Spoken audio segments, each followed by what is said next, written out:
Ya, mari jemaat sekalian kita akan berdoa bersama-sama sebelum kita membaca dan merenungkan firman Tuhan. Mari kita berdoa.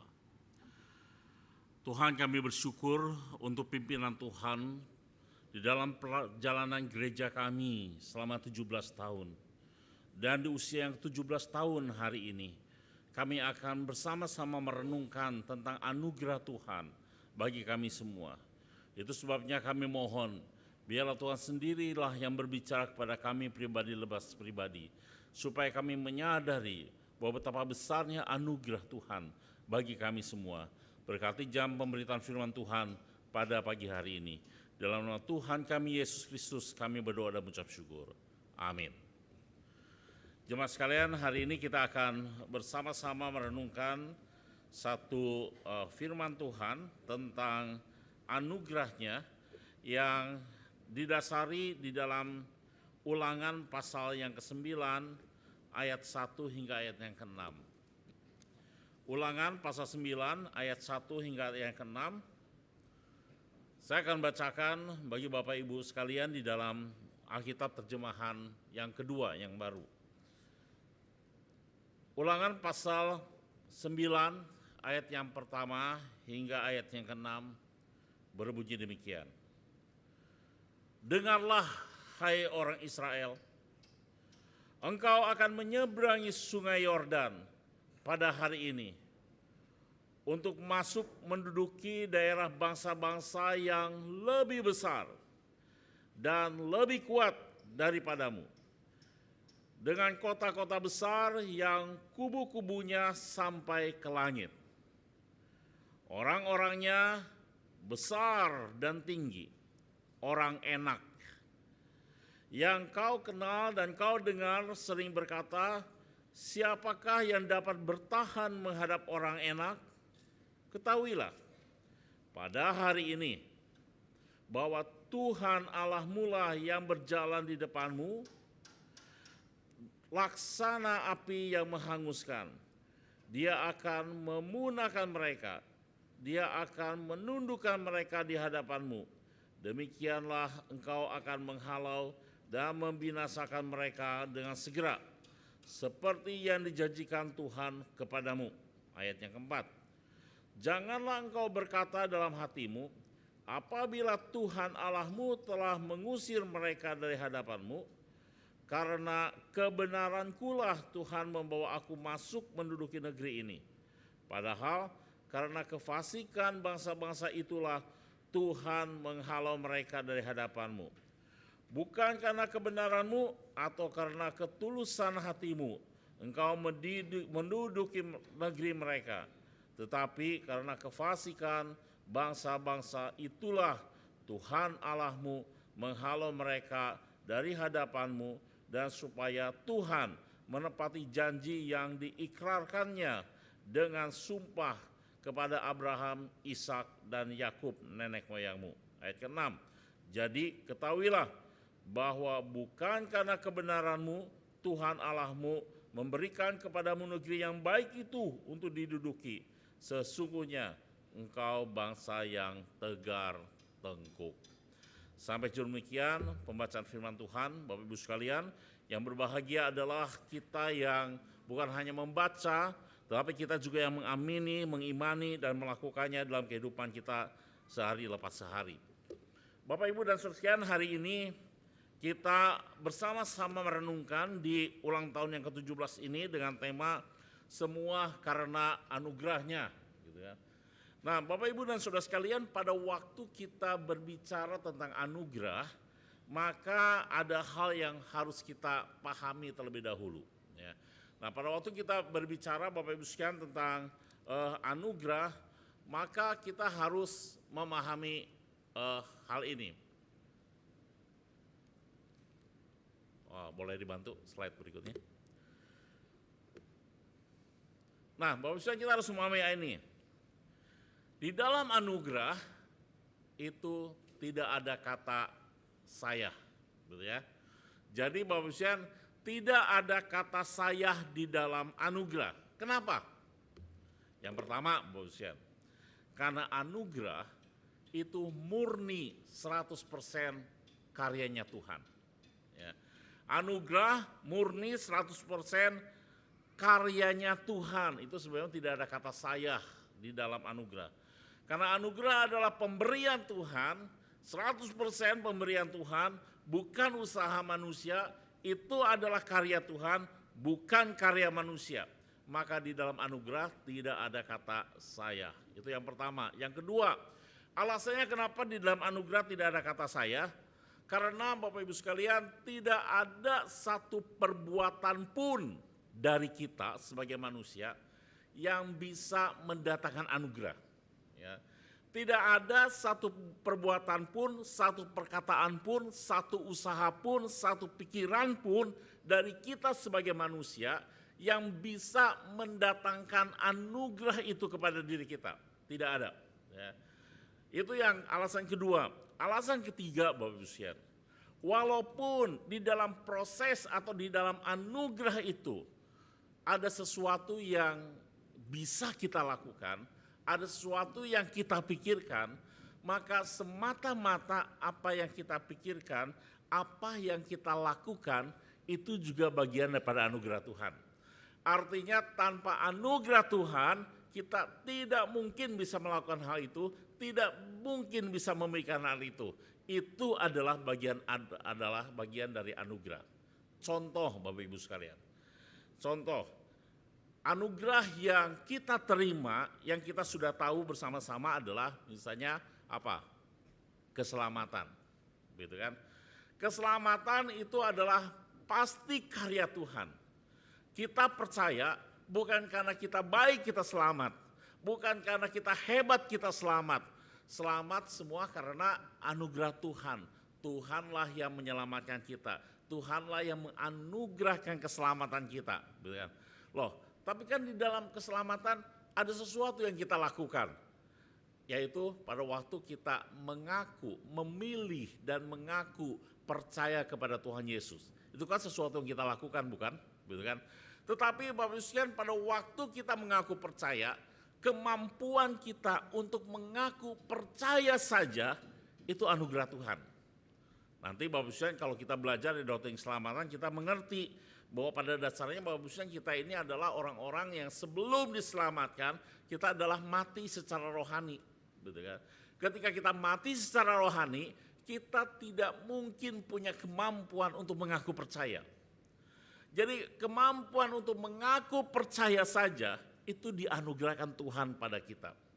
Jadi Bapak Ibu sekalian, di dalam anugerah memang tidak ada kata saya di sana. Karena anugerah adalah karya Tuhan, karena anugerah adalah pemberian Tuhan buat kita. Tidak ada sesuatu pun yang kita lakukan untuk mendatangkan anugerah itu. Dan kalaupun ada yang kita lakukan di dalam konteks anugerah, itu pun adalah anugerah daripada Tuhan. Jadi Bapak Ibu, ketika kita bicara tentang gereja kita, HUT GKY Surabaya 17, semua adalah anugerah. Yang harus kita pahami adalah ini. Tidak ada kata saya di dalam anugerah Tuhan. Nah, ini juga Bapak Ibu yang akan kita pelajari bersama-sama di dalam Ulangan pasal 9 ayat 1 sampai 6 yang tadi kita bersama-sama baca. Di sana Tuhan dengan jelas mengajarkan kepada bangsa Israel apa itu anugerah. Anugerah tadi seperti yang saya katakan, karya Tuhan, perbuatan Tuhan. Tidak ada kata saya di sana. Kita tidak bisa karena kita baik mendatangkan anugerah. Dan kalaupun ada yang kita lakukan, itu pun adalah anugerah Tuhan. Nah, mari kita bersama-sama Bapak Ibu sekalian memperhatikan Ulangan pasal 9 ayatnya yang pertama hingga yang ke-6, kita akan telusuri perlahan-lahan. Nah, Bapak Ibu sekalian, bagian ini Bapak Ibu sekalian adalah bagian ketika bangsa Israel setelah keluar dari Mesir, lalu mereka akan menyeberang ke negeri perjanjian, menyeberangi sungai Yordan. Itu konteksnya, gitu ya. Nah, sekarang mari kita bersama-sama melihat Bapak Ibu sekalian. Bagian ini dimulai dengan sebuah kata, yaitu dengarlah hai orang Israel. Dan Bapak Ibu sekalian, kata dengarlah, Bapak Ibu sekalian, kata dengarlah itu adalah sebuah kata yang sering dipakai di dalam Alkitab untuk menunjukkan bahwa sesuatu yang akan dikatakan berikutnya itu adalah sesuatu yang penting dan mendesak, gitu ya. Jadi ketika Allah mengatakan dengarlah hai orang Israel, itu berarti bahwa sebentar lagi akan disampaikan firman sesuatu yang penting, sangat penting dan mendesak. Itu maksudnya kata dengarlah.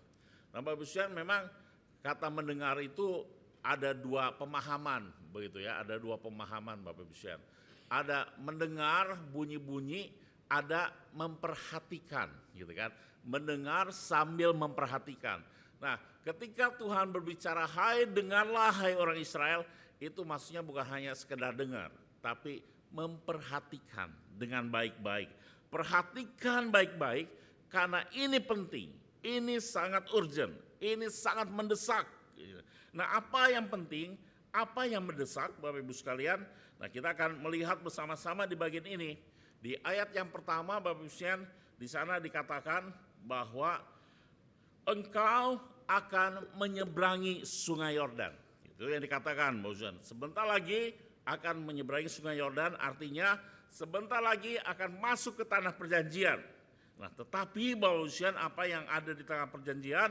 Di tanah perjanjian Bapak Ibu sekalian, ketika bangsa Israel akan masuk menduduki daerah bangsa-bangsa Kanaan, ternyata Bapak Ibu sekalian, di sana dituliskan bangsa-bangsa itu lebih besar dan lebih kuat daripadamu, ya. Jadi Bapak Ibu sekalian, bangsa Israel diingatkan terlebih dahulu sebelum kau masuk, engkau harus perhatikan bahwa di sana adalah bangsanya lebih besar dan lebih kuat. Mungkin Bapak Ibu sekalian masih ingat cerita tentang 12 pengintai, yang salah duanya Bapak Ibu sekalian di sana adalah Yosua dan Kaleb. Ketika mereka diminta untuk mengintai Bapak Ibu sekalian negeri perjanjian, mereka melihat negeri ini sangat baik, gitu kan, melimpah susu dan madunya.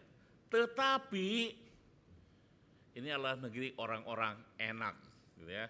Orang-orang enak itu Bapak Ibu sekalian adalah orang-orang yang badannya mungkin lebih besar, lebih kuat Bapak Ibu sekalian, dan mereka sangat terlatih berperang, gitu kan. Mungkin gambaran sederhana Bapak Ibu sekalian tentang orang enak itu mungkin, gitu ya, biasanya dikaitkan dengan sosok yang bernama Goliat, begitu kan. Jadi Goliat itu badannya Bapak Ibu sekalian, kalau kisah Daud kan badannya lebih besar, lebih tinggi. Nah, orang-orang enak mungkin seperti itu Bapak Ibu sekalian. Badannya memang lebih besar, badannya lebih tinggi, dan mereka lebih kuat karena bukan hanya besar, udah besar aja pasti kuat, begitu kan. Udah tinggi pasti kuat Bapak Ibu sekalian, tapi mereka adalah orang-orang yang terlatih di dalam peperangan. Dan sedangkan bangsa Israel adalah budak. Mereka bukan orang-orang yang terlatih berperang Bapak Ibu sekalian. Jadi mereka tidak punya kemampuan berperang orang Israel itu. Jadi bayangkan Bapak Ibu sekalian, orang Israel baru keluar dari Mesir, tidak punya kemampuan berperang, dan mereka Bapak Ibu sekalian harus berhadapan dengan prajurit yang sudah siap berperang. Ini sesuatu yang mustahil, kan? Sesuatu yang tidak mungkin. Bukan hanya mereka terlatih berperang, badannya pun lebih besar, lebih kuat Bapak Ibu sekalian dibanding dengan orang Israel. Jadi ketika Tuhan berbicara bahwa di sana itu orang-orangnya lebih besar dan lebih kuat, sebenarnya Tuhan sedang ngomong begini, gitu kan? Engkau sebentar akan masuk, berperang, merebut daerah Kanaan, tapi sebenarnya itu mustahil. Kenapa? Oh, mereka lebih kuat, mereka lebih besar.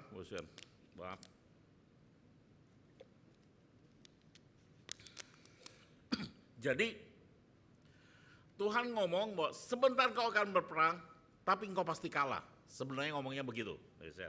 Dan ditambah lagi di ayat 1 dikatakan di sini, kubu-kubunya, kubu pertahanan itu bentengnya itu sampai ke langit. Ya. Bapak sekalian, ini adalah sebuah perkataan hiperbola, ya, perkataan yang dibesar-besarkan. Tapi maksudnya adalah kubu pertahanan mereka itu sesuatu yang sangat-sangat mustahil untuk ditembus. Mungkin Bapak sekalian, atau mungkin ini dikaitkan dengan ini tembok Yeriko. Gitu ya. Bangsa Israel kan pernah masuk, ketika masuk mereka harus meruntuhkan tembok Yeriko. Tembok Yeriko itu terkenal bagusnya tembok yang sangat kuat sekali, gitu kan. Dari mana kita taunya kuat? Ada orang yang tinggal di tembok Yeriko, bukan? Namanya Rahab, gitu kan.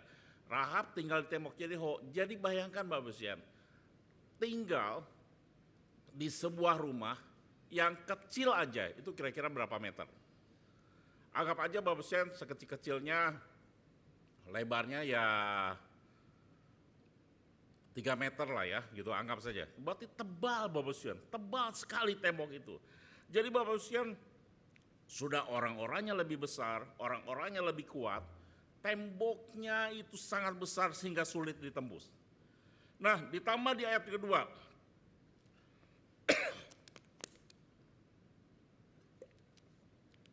Di ayat kedua Bapak Ibu, sini katakan, orang-orangnya besar dan tinggi, orang enak. Yang kau kenal, tentangnya orang berkata, siapakah yang dapat bertahan menghadapi orang enak? Jadi ada rumor Bapak Ibu sekalian pada saat itu di antara bangsa-bangsa, siapa yang dapat bertahan lawan orang enak? Artinya Bapak Ibu sekalian, ini bangsa yang sangat-sangat kuat sekali. Bangsa yang sangat hebat sekali.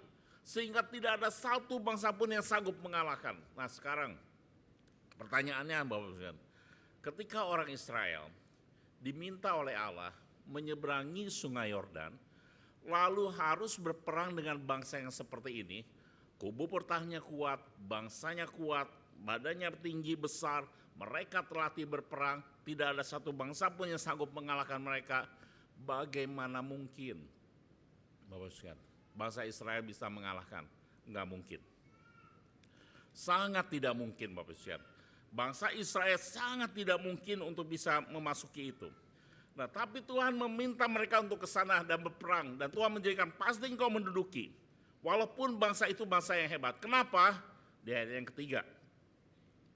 Ayat ketiga Bapak Ibu sekalian berbunyi demikian. Ketahuilah pada hari ini bahwa Tuhan Allahmu lah yang berjalan di depanmu. Laksana api yang menghanguskan, Dia akan memunahkan mereka. Dia akan menundukkan mereka di hadapanmu. Demikianlah engkau akan menghalau, membinasakan mereka dengan segera, seperti yang dijanjikan Tuhan. Jadi tidak mungkin untuk mengalahkan mereka. Tidak mungkin masuk menduduki negeri mereka. Mustahil untuk merebut tanah mereka. Tapi Tuhan mengatakan bahwa dengan Tuhan tidak ada yang mustahil. Engkau tidak mungkin bisa mengalahkan mereka. Tapi Tuhan mengatakan, aku akan berjalan di depanmu, berperang dengan engkau. Dan aku yang akan menghancurkan mereka. Aku yang akan memusnahkan mereka. Engkau tidak mungkin mengalahkan mereka. Tapi bersama dengan Tuhan, engkau pasti mengalahkan mereka. Maksudnya apa Bapak Ibu sekalian? Maksudnya Bapak Ibu sekalian, bangsa Israel tadi kan, hai dengarlah orang Israel.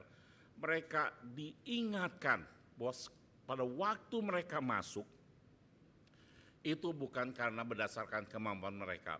Kalau mereka berhasil masuk menduduki negeri, itu semata-mata karena Tuhan yang berperang bersama dengan mereka. Itu yang dimaksud Bapak Ibu sekalian. Nah, tadi seperti Bapak Ibu kita bicara anugerah, pada waktu bangsa Israel berperang, Israel juga ikut berperang bukan? Maksudnya Tuhan yang berperang itu bukan bangsa Israelnya diam, nonton, enggak Bapak Ibu. Bangsa Israelnya ikut berperang, bangsa Israelnya ikut mengangkat senjata gitu kan. Tapi Bapak Ibu, usaha bangsa Israel itu sebenarnya tidak ada artinya kalau Tuhan tidak memberikan kepada mereka kemenangan.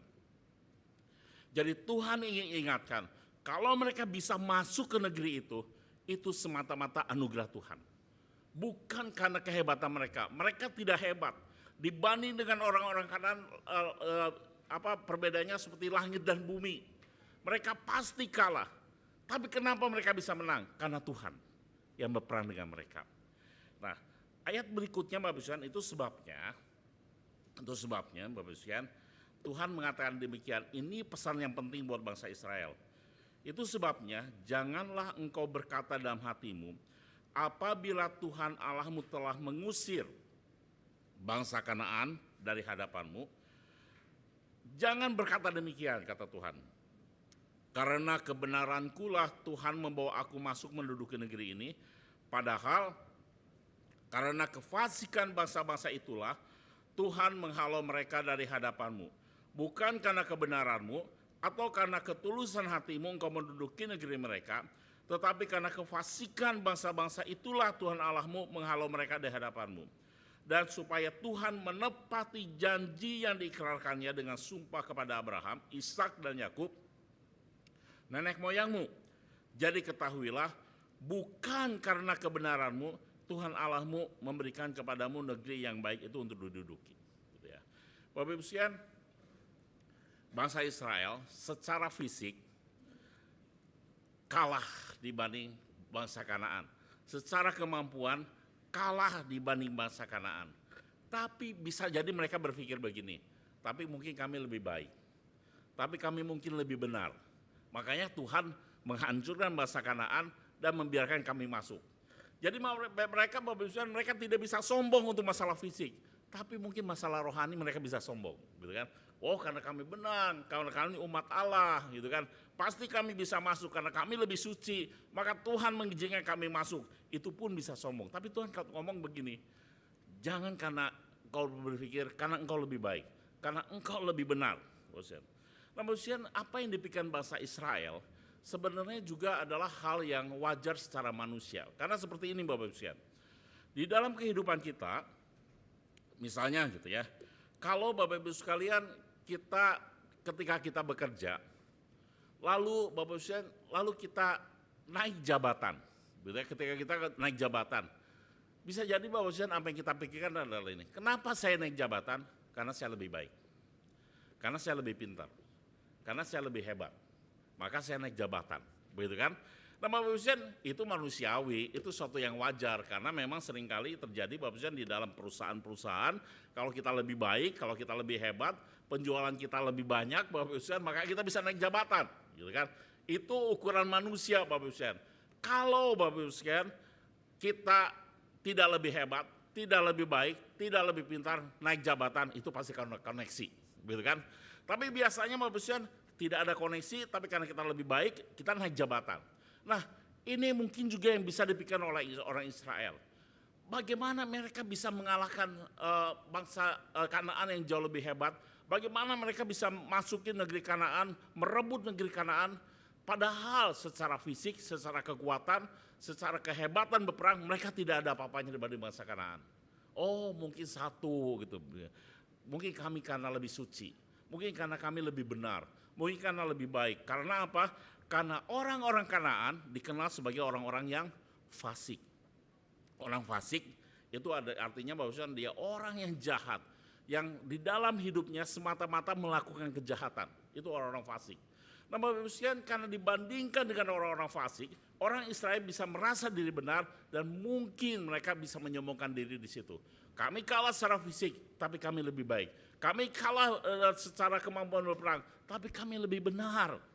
Mungkin itu Tuhan memberkati kami. Mungkin itu Tuhan yang menolong kami. Bisa sombong di situ Bapak Ibu sekalian. Tapi Tuhan katakan, jangan kamu menganggap dirimu benar. Kenapa? Lihat Bapak Ibu sekalian. Ternyata di ayat ini, ayat 6 Bapak Ibu sekalian, menarik sekali. Di ayat 6 bagian terakhir, Bapak Ibu sekalian, bangsa Israel diingatkan oleh Tuhan ini. Sesungguhnya engkau bangsa yang tegar tengkuk.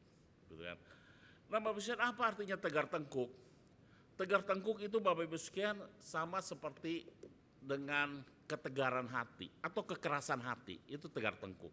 Nah, Bapak Ibu sekalian, biasanya tegar tengkuk itu dipakai, istilah ini dipakai untuk binatang, ya. Kalau binatang misalnya seperti di gambar ini sapi, di atasnya itu ada kayu yang namanya kuk, gitu kan? Ya, jadi waktu Tuhan Yesus mengatakan pikulah kuk yang kukenakan, maksudnya kuk itu kayu itu Bapak Ibu sekalian.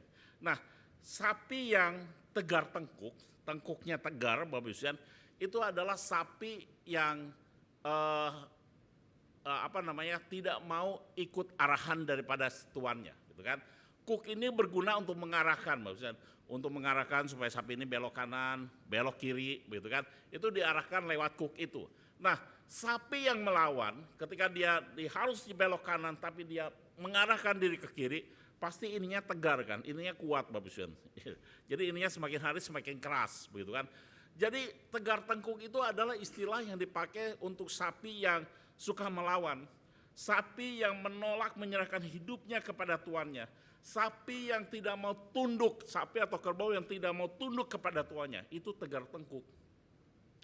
Bangsa Israel diingatkan bahwa engkau adalah bangsa yang tegar tengkuk. Artinya bangsa ini adalah bangsa yang sebenarnya seringkali menolak untuk tunduk kepada Tuhan. Bangsa ini adalah bangsa yang menolak untuk menyerahkan hidupnya kepada Tuhan. Dan itu ada buktinya. Setelah mereka keluar dari Mesir, Bapak Ibu, bukankah Tuhan menghabiskan mereka satu generasi? Kenapa? Karena mereka berbuat jahat di hadapan Tuhan. Jadi bangsa ini adalah bukan hanya sekedar bangsa yang bandel, tapi bangsa yang melawan Tuhan. Bangsa yang menolak perintah Tuhan. Ini bangsa Israel. Jadi Bapak Ibu sekalian, bangsa ini adalah bangsa yang tegar tengkuk. Kalau bangsa ini bangsa yang tegar tengkuk, apa bedanya Bapak Ibu dengan bangsa Kanaan yang fasik itu? Tidak ada bedanya. Sama-sama bangsa yang tidak benar Bapak Ibu. Sama-sama bangsa yang tidak baik di hadapan Tuhan. Sama-sama Bapak Ibu di hadapan Tuhan, dua-duanya ini bangsa yang salah, gitu kan? Nah, Bapak Ibu dan Saudara sekalian dikasih oleh Tuhan, jadi Tuhan mengingatkan bahwa engkau kepada bangsa Israel, bahwa engkau tidak punya alasan sama sekali untuk sombong.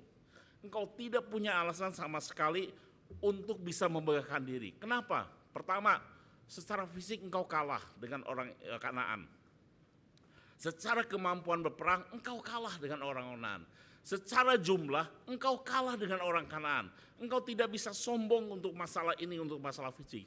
Dan secara kerohanian, secara kebenaran, engkau tidak lebih benar dari orang-orang Kanaan.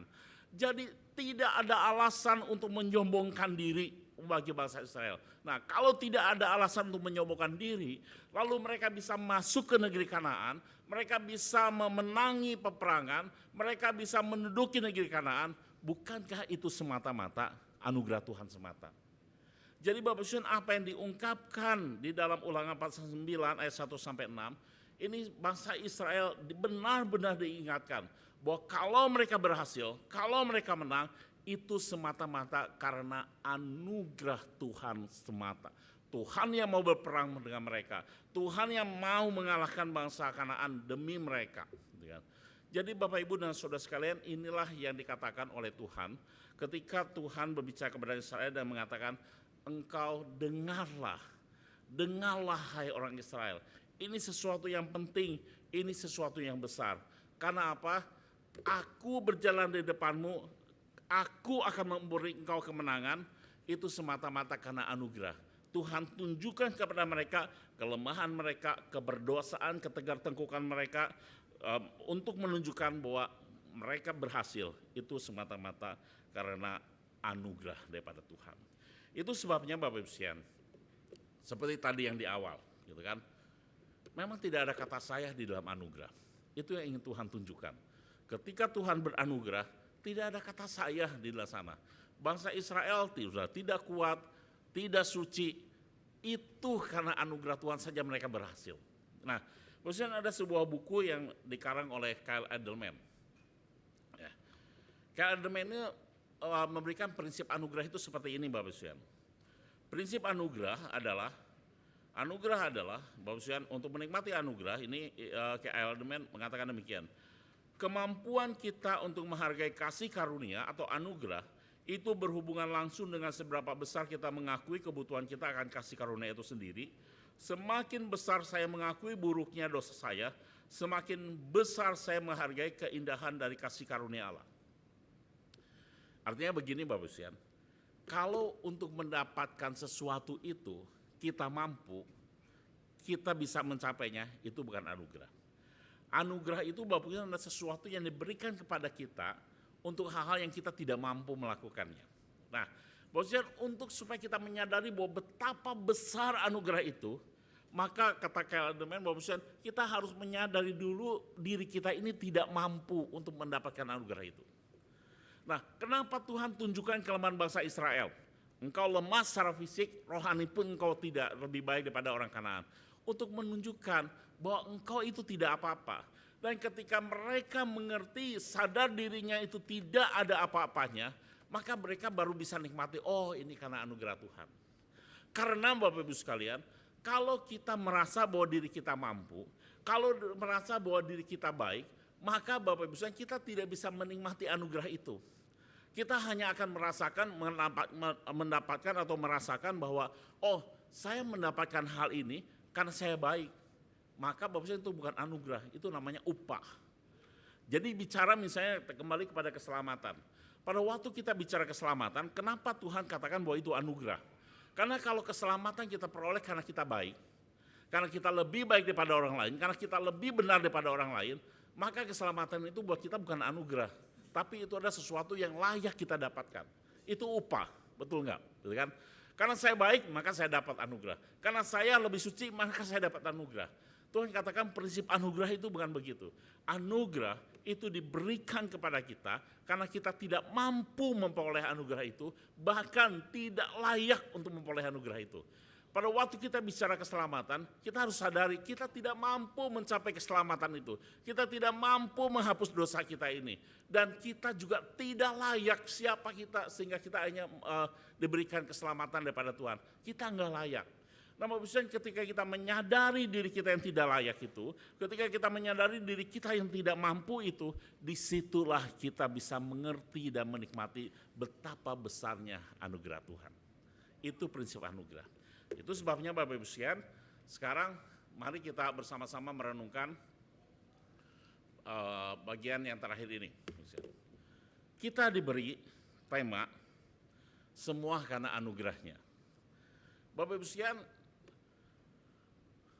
dari tema ini, maka kita harus menyadari bahwa ketika kita mengatakan bahwa semua ini adalah anugerahnya, kita bisa bergereja, kita bisa menjadi satu umat, satu jemaat GKI Surabaya selama 17 tahun ini. Bapak Ibu sekalian, kita perlu menyadari bahwa sebenarnya 17 tahun ini bukan karena saya, bukan karena kita, tapi karena Tuhan. Artinya Bapak Ibu sekalian, setiap kita perlu menyadari sekali Bapak Ibu sekalian bahwa keberadaan gereja ini itu benar-benar hanya pemberian Tuhan. Bukan karena hebatnya kita, bukan karena kitanya banyak memberi persembahan, bukan karena kemampuan kita untuk membangun gereja ini, tapi semata-mata karena anugerahnya. Loh, tapi kan kita melakukan sesuatu di gereja ini, betul. Kita melayani di gereja ini, kita mencari jiwa untuk gereja ini, kita memberikan persembahan untuk gereja ini, tapi kita harus menyadari bahwa yang namanya pelayanan, bahwa yang namanya kemampuan untuk mengabarkan Injil, bahwa yang namanya kemampuan untuk memberikan persembahan, itu pun adalah anugerah Tuhan. Bapak Ibu, kalau kita menyadari bahwa kita ini sebenarnya tidak layak di hadapan Tuhan, siapa sih kita Bapak Ibu, kalau kita pikirkan, siapa sih kita yang akhirnya kita diberi kesempatan untuk melayani Tuhan? Gitu kan? Siapa sih kita Bapak Ibu, yang kita diberi kesempatan untuk melakukan pekerjaan Tuhan? Kalau kita mikir-mikir Bapak Ibu sekalian, sebenarnya ya, saya kadang-kadang seringkali berpikir demikian Bapak Ibu sekalian. Kadang-kadang Bapak Ibu sekalian, untuk melakukan pekerjaan Tuhan, atau misalnya gitu ya, untuk membuat kota Surabaya ini semua orang di kota Surabaya ini menjadi percaya kepada Tuhan Yesus. Buat Tuhan itu sesuatu yang mustahil enggak? Tidak, bukan? Ya kan? Tuhan sanggup membuat seluruh kota Surabaya ini menjadi percaya kepada Tuhan, gitu kan? Lalu Bapak Ibu, apakah untuk membuat satu kota Surabaya ini percaya kepada Tuhan, Tuhan butuh bantuan kita tidak? Tidak, karena Tuhan kita Tuhan Maha Kuasa. Tuhan sanggup melakukan sendirian Bapak Ibu sekalian. Untuk membuat kota Surabaya ini dibenarkan untuk Tuhan. Untuk membuat gereja ini bertumbuh, Tuhan nggak perlu kita. Ya kan? Karena Dia Maha Kuasa. Lalu kalau gitu kenapa Tuhan mau libatin kita? Padahal gitu ya. Kalau Tuhan libatin kita, mungkin kerjaan Tuhan terhambat dan lebih lambat, betul nggak? Contoh bagi Bapak Ibu yang pernah jadi pengurus, pernah jadi majelis gitu kan.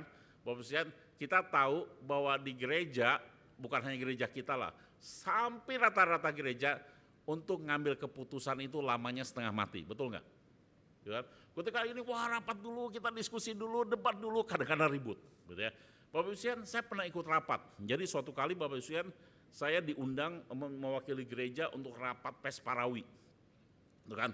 Pes Parawi daerah, Bapak Ibu, kita diundang, gitu kan? Saya hadir di sana. Bapak Ibu, itu rapat menurut saya yang paling lama. Kenapa? Hanya untuk mengambil keputusan. Jadi waktu itu lagi rapat gini, kita susun panitia ya. Yang pertama ada ketua, ada bendahara. Nah yang ketiga ada sekretaris. Tapi kita mau pakai istilah apa? Sekretaris 1, sekretaris 2, atau sekretaris sama wakil sekretaris. Belum memutuskan orangnya Bapak Ibu. Hanya untuk menentukan pakai nama sekretaris, wakil sekretaris, atau sekretaris 1, sekretaris 2. Itu rapatnya untuk menentukan itu 1 jam lebih Bapak Ibu sekalian. Hanya untuk memutuskan wakil sekretaris atau sekretaris 1, sekretaris 2, 1 jam lebih. Itu membuktikan Bapak Ibu sekalian, kita ini sebenarnya membuat pekerjaan Tuhan lebih lambat, begitu kan? Membuat pekerjaan Tuhan justru terhambat, betul nggak? Betul kan? Gereja kadang-kadang di gereja Bapak Ibu di dalam pelayanan gitu ya. Kadang-kadang kita juga lebih banyak ributnya, bukan? Wah, ini setuju, ini nggak setuju. Wah, Bapak Ibu jadi banyak ributnya, Bapak Ibu. Jadi kalau kita pikir-pikir, Bapak Ibu sekalian, Tuhan ini kalau mengizinkan kita terlibat dalam pekerjaan Tuhan, bahkan kita yang lambat ini diizinkan, itu semata-mata bukan karena anugerah, bukan? Karena anugerah, Bapak Ibu. Jadi Bapak Ibu dan saudara sekalian dikasih oleh Tuhan, ketika kita memikirkan tentang anugerah Tuhan buat GKY Surabaya ini, Bapak Ibu sekalian, kita tidak akan pernah menyadari bahwa ini anugerah kalau kita menganggap diri kita hebat. Kalau kita menganggap diri kita ini memberikan kontribusi buat gereja ini. Kalau kita menyadari Bapak Ibu sekalian, kalau kita ini adalah orang-orang yang layak untuk gereja ini, gitu kan? Seolah-olah kalau gereja ini tanpa saya, gereja ini selesai. Bapak Ibu sekalian, kalau kita punya pikiran yang seperti itu, maka Bapak Ibu sekalian, kita tidak akan pernah menyadari bahwa gereja ini adalah anugerah Tuhan. Kita selalu akan berpikir, oh gereja ini ada karena saya. Gereja ini maju karena saya. Gereja ini baik karena saya. Bapak Ibu sekalian, ketika kita bicara anugerah, kita tidak boleh ada pemikiran yang seperti itu, Bapak Ibu. Karena ketika bicara anugerah, di dalam anugerah tidak ada kata saya. Di dalam anugerah hanya ada satu kata saja, Tuhan. Itu sebabnya biarlah Bapak Ibu di ulang tahun yang ke-17 ini, selain kita merenungkan tentang, oh ini karena anugerah Tuhan, maka salah satu hal yang perlu kita lakukan adalah kita perlu menyadari siapa kita di hadapan Tuhan terlebih dahulu. Kita menyadari bahwa kalau kita sekarang diberi kesempatan untuk melayani, diberi kesempatan untuk terlibat, diberi kesempatan untuk memberikan persembahan, diberi kesempatan untuk melakukan sesuatu buat gereja ini, semata-mata itu karena Tuhan mau libatin kita. Dan itu adalah anugerah Tuhan. Itu sebabnya ialah di dalam usia ke-17 tahun ini kita boleh menyadari ini. Semua karena anugerah Tuhan, termasuk keberadaan kita, pelayanan kita, persembahan kita, semua yang kita lakukan itu pun anugerah Tuhan. Sehingga ujungnya apa kalau kita menyadari ini semuanya anugerah Tuhan? Semuanya adalah untuk kemuliaan nama Tuhan. Kalau kita menyadari semua ini anugerah Tuhan, ujungnya pasti kemuliaan nama Tuhan, bukan kemuliaan diri kita. Biarlah Bapak Ibu apa yang kita renungkan ini boleh menjadi perenungan kita. Bahwa di usia 17, mulai usia 17 kita tahu semuanya adalah anugerah Tuhan. Amin. Mari kita berdoa. Tuhan, terima kasih untuk kesempatan di mana kami boleh merenungkan bagian firman Tuhan yang mengajak kami memikirkan bahwa semua yang kami miliki, semua yang kami dapatkan, baik itu pelayanan, baik itu gedung gereja, baik itu kesempatan di mana kami melakukan sesuatu untuk gereja Tuhan, itu adalah semua karena anugerah Tuhan. Ketika kami bicara anugerah, maka kami harus selalu menyadari tidak ada kata saya di situ. Kalau ada saya di situ semata-mata karena Tuhan mau libatin kami. Itu sebabnya Tuhan kami bersyukur untuk karya Tuhan di dalam usia 17 tahun ini. Biarlah kami boleh selalu merenungkan bagian ini, menjadi dasar pedoman ini. Kalau kami ada, kami melayani, kami diberi kesempatan untuk melakukan sesuatu untuk Tuhan, semata-mata itu adalah anugerah Tuhan. Dan terima kasih untuk anugerah Tuhan selama 17 tahun ini. Dalam nama Tuhan Yesus kami berdoa dan mengucap syukur. Amin. Saya serahkan kembali kepada